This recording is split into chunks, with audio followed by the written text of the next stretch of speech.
¿Por qué los estudiantes fracasan? Why do students fail to get conversational? Natalie and I are going to explain to you the 3 biggest reasons we see students fail to get conversational, as well as how you can avoid these mistakes. So let's get started. ¿Lista? Lista. Vamos. Conversational Spanish to us in our program means a B2 level or above. A1 to B1 is survival Spanish. B2 to C2 is conversational Spanish. And essentially, what that means is we want to be able to be in the party, have friends, immerse in the culture. We don't want to feel like Will Ferrell when they start talking fast. So, to be more specific, let me give you an example. All right, so let's say, for example, I want tacos. Natalie, how do you say I want tacos? Yo quiero tacos. And now imagine we're at a restaurant and I am ordering some food. And Natalie is taking my order, and I say, yo quiero tacos. And she replies, Los traigo enseguida, como quisiera su carne cocida. Whoa, no entiendo. Okay? This, what she just said, means I'll bring them right away. How would you like your meat cooked? Okay? This is the difference between survival and conversational Spanish. It's easy to memorize what you want to say. It's impossible to memorize what they're going to say back to you. And they're not going to speak in beginner Spanish. They're going to speak in fluent Spanish. So, to be conversational, where you can improvise and not just memorize, you need to have the right tools in your toolbox. This is the mountain you're trying to climb. The steps to climb that mountain are learning pronunciation, listening, 200 verbs, 8 tenses, 200 glue words, 50 vocabulary topics, and lots of conversation practice. So, Natalie, why is pronunciation important? Okay, well, there are 2 reasons. First, because if you don't learn how to pronounce correctly, we won't be able to understand you, right? And the second reason is because if you are trying to study Spanish without pronunciation, everything will be harder and slower. But if you learn pronunciation, everything will be easier and faster. That's right. And pronunciation is not the same as accent. You can hear Natalie and I with different accents in Spanish and in English, but we pronounce correctly so you can understand us. That's what's important. And believe it or not, we've been teaching for many years and seen thousands of students.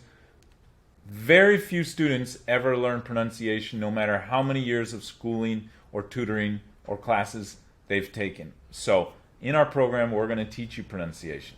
And Natalie, why is listening important? Well, listening is so important because if you don't understand what people are saying, you won't be able to have a conversation. Yeah, very simple. Spanish is the second fastest language in the world. And it's not enough to learn how to speak it or read it. You have to train your ear to hear it better. And this is something that we do. We have a very unique system that works very well to actually improve how well you hear it. And the last one, verbs and glue words. I want to show you why these are so important. This is a basic sentence. I went to the beach with my friend. Yo fui a la playa con mi amigo.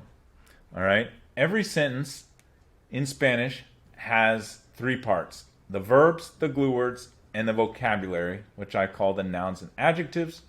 And I call glue words anything that's not a verb, noun, or adjective. Okay, so for example, I went. There's your verb, subject and verb. Beach and friend, there's your vocabulary. And then glue words, to, the, with, my, glue words. All right, these could be pronouns, prepositions, conjunctions, anything that's not a verb, noun, or adjective. So, this sentence has 8 words in it.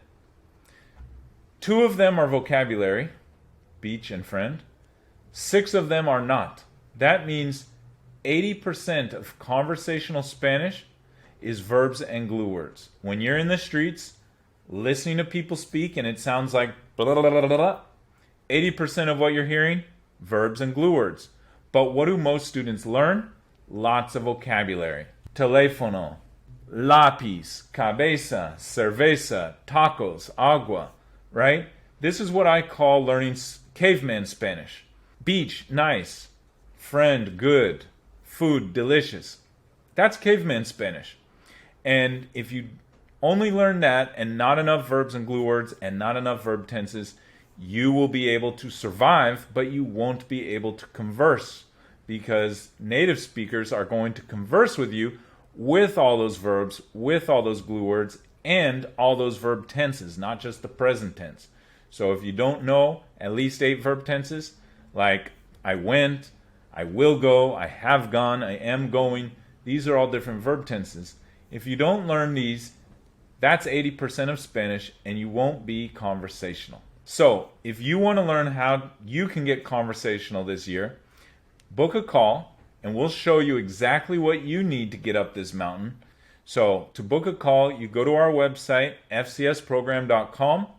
On there, you'll see the link to book a call. You'll also find lots of testimonials from former students who have had success, students who never spoke Spanish in their life, and students who have been trying to learn for years and couldn't do it until they joined our program. All right? So we would love to work with you as well. We would love to make you our next success story. Espero hablarte pronto. Sí, así es, los estaremos esperando aquí. Hasta pronto, amigos. Chao, que estén bien. Vamos.